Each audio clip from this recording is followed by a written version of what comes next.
طيب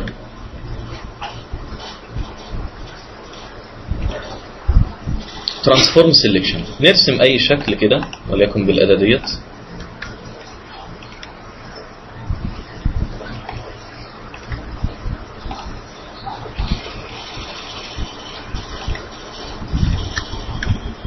تمام، شكل زي دوت. لو قلنا له من قائمه سيلكت ترانسفورم سيلكشن، ترانسفورم قلنا يعني يغير او يحول حاجه، منها الفيلم بتاع ترانسفورمرز شفته. المهم ترانسفورم سيلكشن بيغير الايه، هنعمل تعديل دلوقتي في السيلكشن ده. ايه التعديل اللي ممكن يقول لنا عليه؟ رايت كليك عليه كده يقول لنا ايه الحاجات اللي انت ممكن تعدلها على السيلكشن ده. فري ترانسفورم اللي هو التعديل الحر، معناه ايه؟ معناه انك كده لو وقفت على الاطراف بيديك سهم، معناه انك ممكن دلوقتي تكبر وتصغر السيلكشن بتاعنا. فاكرين الدايره لما كنا عاملينها كونتراكت باظت مننا صح؟ لا، يبقى انت بعد كده تعمل دايره بالحجم اللي انت عاوزه، ومن فري ترانسفورم يبقى انت ممكن تكبر وتصغر بنفس الايه الجوده بتاعت الدايره. المهم تاني حاجه انك بيقول لك في الفري ترانسفورم ده لو بعدت شويه كده يديك السهم بيتغير، معناه انك ممكن تدور السلكشن بتاعنا زي ما احنا عاوزين. طيب ايه تاني ممكن نعمله؟ معلومه بسرعه كده، اللي انا خلصته ونفذته انتر ينفذ لك اللي انت عدلته، باك اسكيب يخرج يبقى كأنك ما عملتش ولا حاجه، يرجع لك كل حاجه زي ما كانت. المهم رايت كليك نقول له سكيل يعني بيكبر ويصغر بس، رايت كليك روتيت يعني بيدور بس، سكيو قلنا ديت بتاخد الايه الجسم بتاعك، حتى السهم بص تحس حصل له ايه، يعني نسميها ايه، انبعاجات، مش عارف اسميها ايه. المهم بيعمل حاجه اسمها سكيو، يعني في مصطلحات كده ما تعرفش تسميها حاجه غير باسمها. يعني ديستورت بياخد بقى نقط بتاعت الجسم بتاعك وتبدا تحركها بحيث تدي الشكل اللي انت عاوزه. وقلنا ديت بتدينا في الغالب شكل ال 3 دي او كده، يعني ديت لو عملناها كده مثلا اكنها مثلا حاجه مرميه على الارض مثلا، انتر يبقى ننفذ اللي احنا عملناه. لو مليناها كده يبقى كأن مثلا حاجه على الارض او المهم رايت كليك فري ترانسفورم او من قائمه سيلكت ترانسفورم سيلكشن، رايت كليك هنقول له برسبكتيف.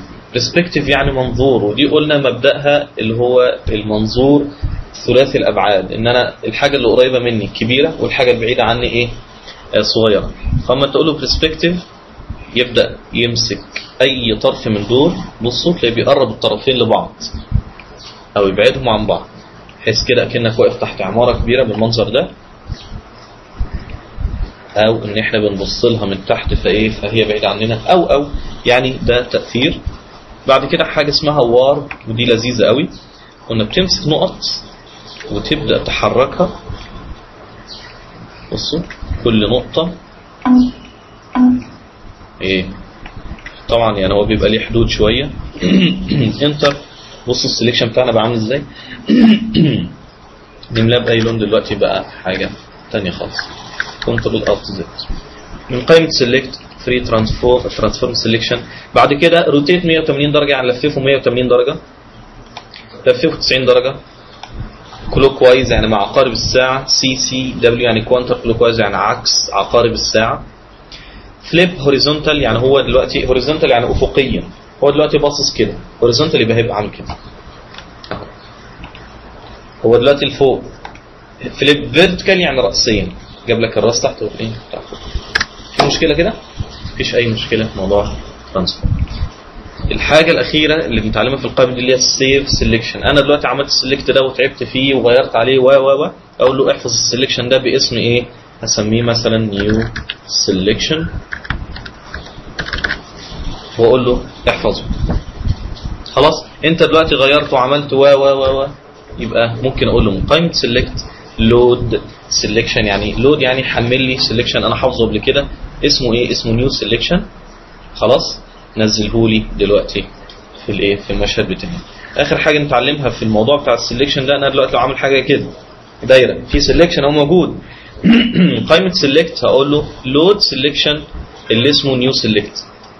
طب دلوقتي بيقول لك ايه ده في اتفضل اتفضل. دلوقتي بيقول لك عندك نيو سيلكشن، السيلكت اللي انت عاوز تلوده ده تنزله معاك ده ينزل كنيو سيلكشن، يعني يلغي اي سيلكشن موجود وينزل بداله. اقول اوكي، يبقى فعلا لغى الدايره ونزل مكانه. كنترول الت زد ارجع لود سيلكشن، بعد كده حاجه اسمها اد تو سيلكشن، ضيفه للتحديد اللي موجود. ضافوا ليه بس هو منه كان جواه فما فيش حاجه حصلت. تاني لود تو سيلكشن سبتراكت، يعني اطرحه، فعلا طرحه من الدايره اللي كانت موجوده اهي.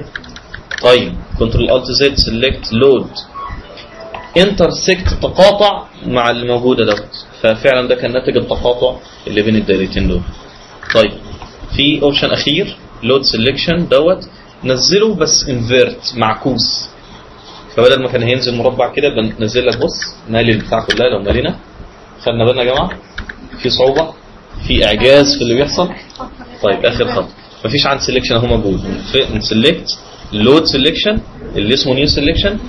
لو نزل كده ومليت طبيعي جدا، لكن لو نزل وقلت له انفيرت يعني معكوس، بصوا ملى الايه الشاشه كلها. لو مليت دلوقتي يبقى هو بينزل معكوس، ما بينزلش زي ما هو، بينزل معكوس. طبعا كان ممكن انزله عادي واعكسه بعد كده، بس هو لا، يعني الاوبشن كان موجود فاخترته على طول. ده يا جماعه كل ما يتعلق بموضوع السلكشن والزومنج خدناه. نبدا بقى نخش على مرحله يعني بقى ايه اجمل شويه، اللي هو هنعرف حاجه اسمها اللايرز. اللايرز يعني طبقات. يعني ايه طبقات؟ دلوقتي دول كده الحاجات دي انا بسميها لايرز فوق بعضها. خلاص انتوا شايفين حاجات وفي حاجات مش شايفينها، انتوا شايفين جزء ده منها. لو انا طلعتها فوق دي كده يبقى انتوا بدأتوا تشوفوا جزء معين منها، لو طلعتها فوق خالص كده يبقى انتوا شفتوا جزء معين. يبقى الطبقات وترتيبها بيبدأ يديني ايه ترتيبات معينه. دي لو انا جبتها ورا كده خالص يبقى انتوا ما شفتوهاش، ممكن اطلعها كده، ممكن اخليها في النص بين دول ودول. ده فكره الطبقات، ممكن نسميها كده، او شرايح من الازاز نبدا نرسم عليها بحيث اما نحط واحده فوق واحده فوق واحده تدينا شكل. طب ايه لازمتها اساسا ان انا يبقى عندي حاجات زي كده؟ اقول لكم لازمتها ازاي. الفلوس دي مزوره على فكره مش حقيقيه. المهم عشان نفهم فكرة اللايرز وترتيبها وايه فايدة ان هي كل واحد يبقى على طبق. دلوقتي لو احنا مش هفهمها لكم بالفلوس، نفهمها على البرنامج بس. لو انا عندي سيلكشن كده، فاكرين البيت اللي رسمناه المرة اللي فاتت؟ ادي عندي بيت اهو كده، بس عاوز دلوقتي الون واحط شباك وباب والكلام ده كله زي ما عملنا المرة اللي فاتت. تعالوا نلون ونحط وليكن ده لون البيت. تعالوا نرسم شباك، تقول لي الغي التحديد واعمل سيلكت جديد وملاه بلون مثلا مختلف شويه، وليكن جات لي معاه وليكن الدرجه ديت. كنترول باك سبيس خلاص. طيب هات ده كده وملاه لي كمان واحد. طب معلش يا باشمهندس انا غلطت، انا كنت عاوز الشباك ده يبقى تحت شويه، يبقى فوق شويه، يبقى صغير شويه. تقدر تعدله دلوقتي. تعالوا كده نحدده. ايه الادوات؟ ممكن اداه الموف اللي بتحرك حاجه من مكانها، هنعرفها بعدين. تحركه بصوا قطع من نفسه يعني. المهم فلكن لو انا راسم يا جماعه كل حاجه على طبقه مختلفه، تعالوا نقفل ديت كده نقول له مينيمايز ودي مينيمايز كده، فيبدا لك تظهر لك القائمه المهمه جدا جدا جدا عندنا اللي اسمها لايرز. طيب بيقول لك والله في عندك لاير يعني طبقه، لاير يعني طبقه، مش هنترجمها تاني، لايرز خلاص انت مخك يقول لك ان اسمها طبقه. اهو نرجع تاني ونملى باللون الخلفي.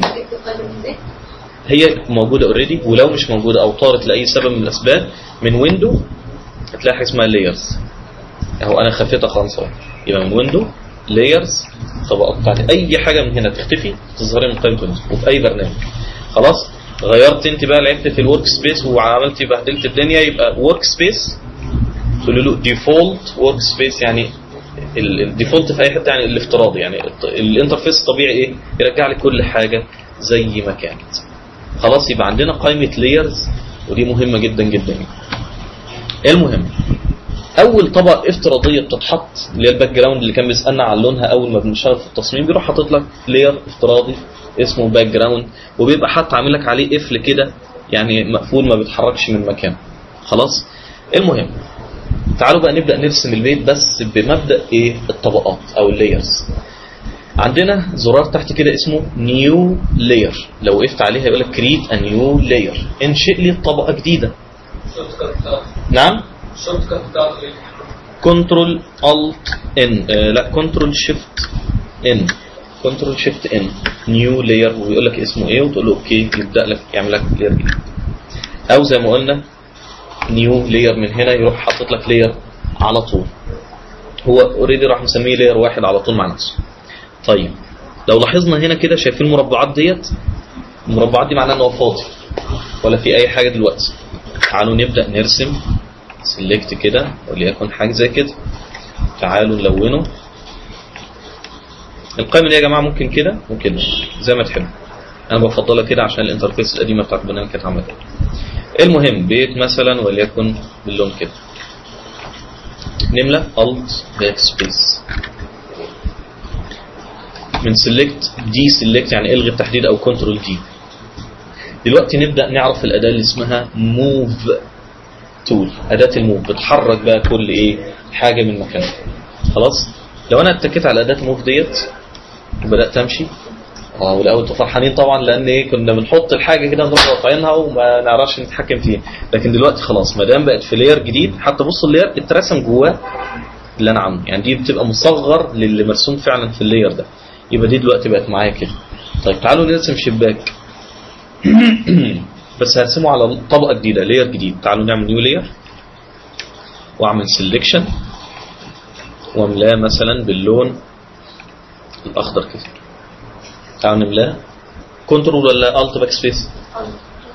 الت يا راجل كنترول باك سبيس. خلاص. كنترول دي الغي التحديد. في هات لي اداه الموف تول، اصلا دي اداه بستخدمها كتير جدا فالشورت كات بتاع لازم ما ننساوش اللي هو الفي موف تول. تعالوا بقى من هنا انشأنا على طبقه جديده، نمسك كده نحرك. ايه ده؟ الشباك بقى يمشي ويتحرك من مكان للتاني زي ما انا عاوز. طيب هنعرف كم بعد كده امكانيات اكتر لموضوع ان احنا بنحرك دلوقتي. تعالوا نعمل شباك تاني بس على نفس الطبقه ونشوف ايه اللي هيحصل. اهو كده مثلا وليكن باب يعني، حرك كده شويه واملاه كنترول باك سبيس. طيب دلوقتي انا بقول لك والله الباب ده هاتولي شمال شويه، قول لي امسك اداه الموف اهيت وهاتولي شمال شويه. ايه ده؟ ده بيحرك مع الباب ليه؟ عشان هم على نفس الطبقه، حتى انت لو بصيت هنا هتلاقي مربع صغير كده وهم على نفس الطبقه. فهي هنا بقى الفكره بتاعت الطبقات، ان الحاجه اللي انت فعلا ممكن هتغير في مكانها او تكبرها عن حجمها او تصغرها، يبقى تحركها من ايه؟ تحطها في لاير جديد. فانا هعمل كنترول الت زد كنترول الت زد كنترول الت زد وابدا اعمل طبقه جديده واملاها كنترول دي الغي التحديد في اداه التحريك. هي طبقه جديده اهي اسمها لاير 3، حركها وديها زي ما انت عاوز. هنتعلم بعد كده نغير لونها، نكبرها نصغرها نلففها على حده. طيب لاير 2 اللي هو كان ده، لاير 3 اللي هو كان ده. طب انا مش عاوز الخبط نفسي، تعالوا نجرب نسميهم. لاير 1 ده هسميه مثلا البيت، يتيح لك انك تسمي على فكره بالعربي. تمام. 2 ده اللي هو الايه؟ الشباك. 3 ده اللي هو ايه؟ الباب. انا كده دي اتاحت لي ان انا اغير واعرف اوصل بسرعه للي انا عاوزه. اهو الشباك على طول اروح محركه مكانه. طيب افرض بعد كده دلوقتي اللايرز دي كترت جدا جدا جدا وبقى عندك سهم كده طالع ونازل وعملنا شباك وشجره واوكرا وستاره فهيبقى صعب ان انا افضل ادور في دول هو راح فين، وشباك يمين وشباك شمال وشباك احمر وشباك، هنحتار. عمل لك حاجه جميله قوي وانت ماسك اداه الموف تول، رايت كليك في اي حته، بيقول لك الكليكه ديت تحتها 3 ليرات، الشباك والبيت والباك جراوند اللي هي البيضه الخلفيه خالص، صح كده؟ طب لو وقفنا هنا رايت كليك هيقول لي تحتها ايه؟ تحتها الباب والبيت والباك جراوند. طب لو وقفت هنا البيت والباك جراوند. لو قلت هنا الباك جراوند بس يبقى ده وفر عليه كتير جدا. خلاص طيب. ايه تاني؟ مثلا دلوقتي الباب ده انا عاوز اشيله، اعمل ايه؟ اهو الباب، او رايت كليك واختار الباب، اروح سحبه وانزل على الريسايكل دي السله ديت واسيبه كده اتمسح خلاص. ارجع للخطوه دي ازاي؟ كنترول الت زد ممكن. طيب الشباك دلوقتي انا ماسكه، عاوز اعمل منه نسخه ثانيه، لسه بقى مش هعمل امسك اداه الماركيه وافضل اعمل سيلكشن ثاني ويا عالم بقى هيطلع قده بالظبط ولا مش قده بالظبط. لا انا عاوز اخد من ده نسخه وايه واكررها. اعمل ايه؟ تروح ماسك الشباك ده كده وسحبه على النيو لاير، يروح واخد لك منه نسخه اسمها الشباك كوبي. دلوقتي معاه اداه الموف اهي التحريك، اروح ساحب يحركوا لك ايه من مكانه. تمام. اقول لك ايه تاني؟ عاوزين نغير لونه، نعمل ايه؟ عاوز اغير لون الشباك، الونه مثلا باللون الاحمر ده، الونه بالاحمر ده. اتك ايه؟ كنترول. لا هي الت اولا لان هو اللون انا عاوز الون باللون الامامي. طيب تعالوا كده تك الت باك سبيس. ايه؟ الت زايد؟ لا الت باك سبيس. جيت اكحلها عملت. طيب ايه بقى الموضوع؟ نعم؟ يبقى فيها هو الكرسي على الجنب ده. اختار منها الالوان. ايوه مش هنوصل للكلام ده كله بس. ايه؟ لا هو الجنب ده موجود في الشغل بتاعت اللي هو البينت صح؟ اللي هو الجنب اللي هو بينا الحته اللي انا بصب فيها. ايوه كل الكلام ده هناخده باذن الله. المهم مؤقتا الالت باك سبيس عملت لنا مصيبه، لونت الصفحه كلها. يبقى هقول لك المعلومه ديت ان الالت باك سبيس بتلون اما يكون في سيلكشن موجود. خلاص لو في سيلكشن موجود هتملاك، لكن ما فيش سيلكشن دلوقتي تملى كله. طب ايه الحل؟ الت شيفت باك سبيس. يبقى ده الشورت كات الجديد اللي الت شيفت باك سبيس بيملى باللون الامامي لو ما فيش سيلكشن. برضه كنترول شيفت باك سبيس يملى باللون الخلفي لو ما فيش سيلكشن. يبقى الشيفت بنزوده اما يكون ما فيش ايه سيلكشن، فبيلون المساحات المتلونه او المرسومه جوه الايه جوه اللاير. كده يا جماعه مفهوم؟ طيب دلوقتي عاوزين نعمل باب. هقول له نيو لاير وهرسم باب تاني كده خلاص، والونه مثلا باللون ده. كنترول دي الغي التحديد، في امسك، معلش انا متاكد فول سكرين، اف كمان، امسك الباب ايه واحرك في اي مكان تاني. اقول لك ايه تاني؟ حته مهمه جدا. دلوقتي احنا عاوزين نرسم مثلا شجره قدام البيت ده وشجره وراه. تعالوا نعمل ده كان ايه لاير اسمه واحد، لا هسميه الباب، وهعمل لاير جديد وهسميه ايه شجره. تمام. اقول له والله هترسمها بايه الشجره دي؟ هقول له والله مؤقتا لحد ما اتعلم ادوات الرسم باحتراف هعمل درع كده واروح ملونه باللون ده خلاص، واروح راسم دايره كده واقول له ضيف للتحديد كمان دايره كمان دايره كمان دايره، حاجه زي كده. املاها باللون الخلفي كنترول باك سبيس، يبقى على فرض ان دي ايه شجره. تمام. معلش انا واخد ان انا اشتغل الانترفيس كبيره.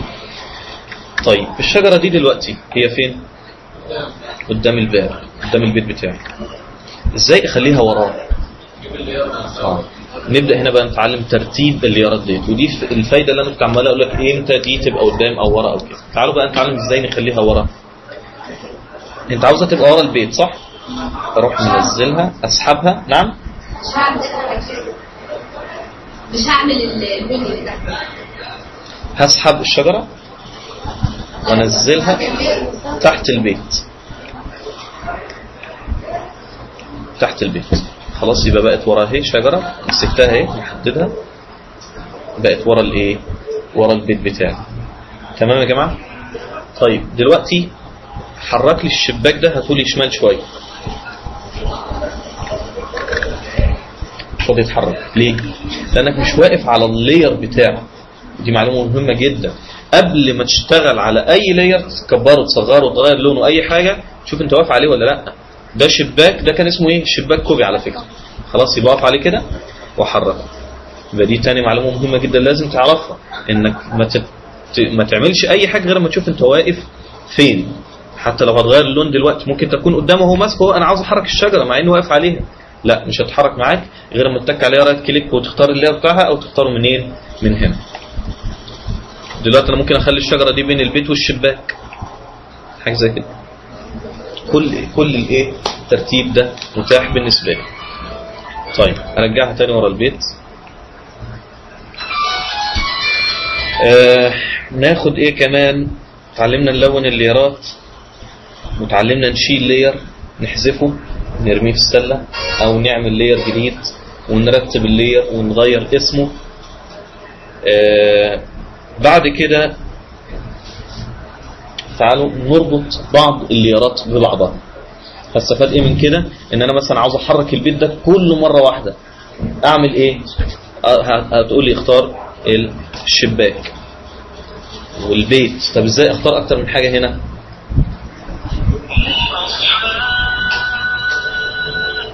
ازاي اختار اكتر حاجه من هنا؟ التكه كنترول من هنا وابدا اختار، مش هاخد الشجره خليها.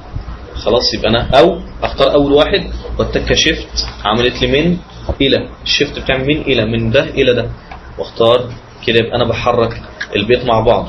طيب انا لعبت تاني وعملت حاجه، تعالى غير، هات البيت تاني وحركه تاني، لسه هتختارهم كلهم تاني؟ طيب مش دول يا جماعه مرتبطين ببعض وهحركهم على طول باستمرار مع بعض؟ ايه اللي يمنع ان انا اعمل بينهم حاجه اسمها لينك، هربطهم ببعض بحيث هحرك ده الكل يتحرك معاه، مجرد ما اقف على اي واحد فيهم محرك الكل ايه؟ يتحرك معاه. ازاي الكلام ده؟ انت حددتهم كده خلاص، اتك رايت كليك وقول له لينك لايرز. بص حط لك قدامهم ايه؟ دي معناها ان الليرات دي كلها مرتبطه ببعض. انا وقفت خلاص، مسكت الباك جراوند اهو. تعالوا امسك البيت احرك، طب امسك الشباك، طب امسك الباب، كلهم مرتبطين دلوقتي ايه؟ ببعضهم. طيب افك الربط ده ازاي؟ اروح متكي احددهم تاني، او شيفت ومين الى ورايت كليك واقول له ايه؟ unlink layers، يعني فك الربط اللي بينهم. طيب دي معلومه.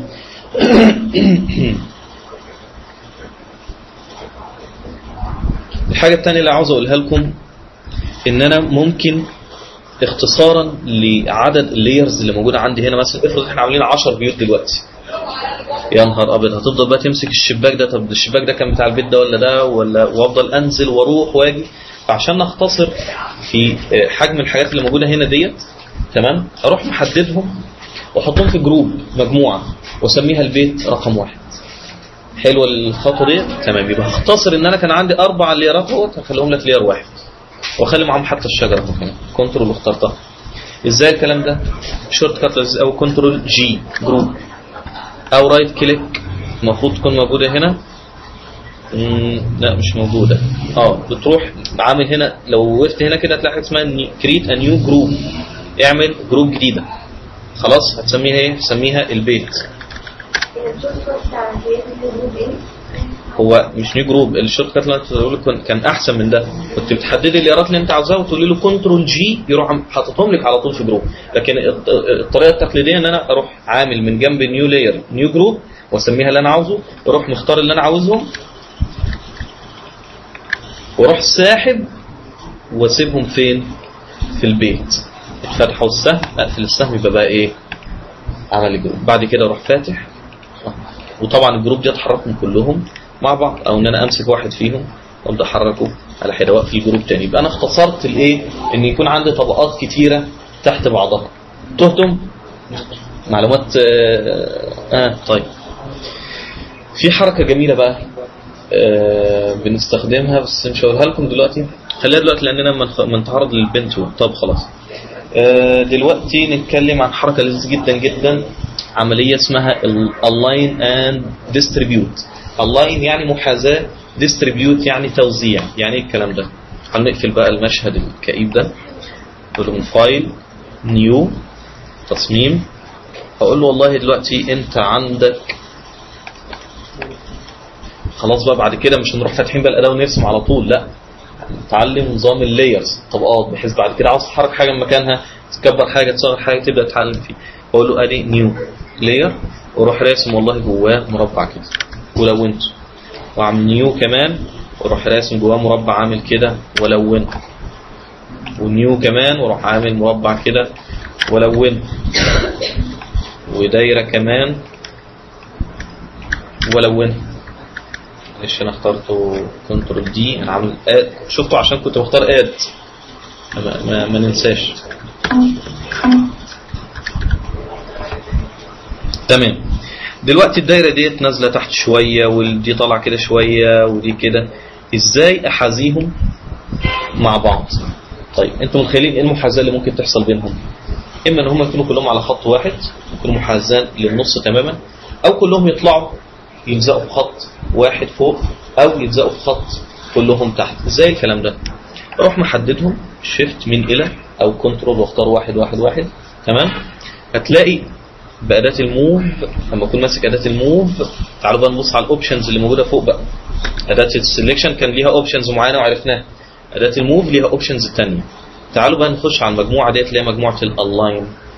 يقول لك انت لما تيجي تعمل لهم محاذاه، هم دلوقتي وضعهم ايه يا جماعه؟ جنب بعض ولا فوق بعض؟ جنب بعض. فين بقى هنا الرمز اللي يدل ان هم جنب بعض؟ شويه دول صح؟ دول فعلا جايب لك واحده جنب الثانيه وهيحازيهم، لكن هنا لو كانوا فوق بعض فدول جنب بعض، يبقى انا اركز على الحته دي. لو اتكيت كده بصوا حاطط لك خط فوق وراح مطلعهم ايه للخط ده، فعلا كلهم على خط واحد دلوقتي. بعد كده يخليهم كلهم على خط واحد في النص، يبقى كلهم هتلاقي خط بيقطعهم من النص كده، هيعمل لهم على خط ايه تحت ينزلهم ايه عليه. لحد كده مفيش اي مشكله. طيب تعالوا نخليهم بقى فوق بعض.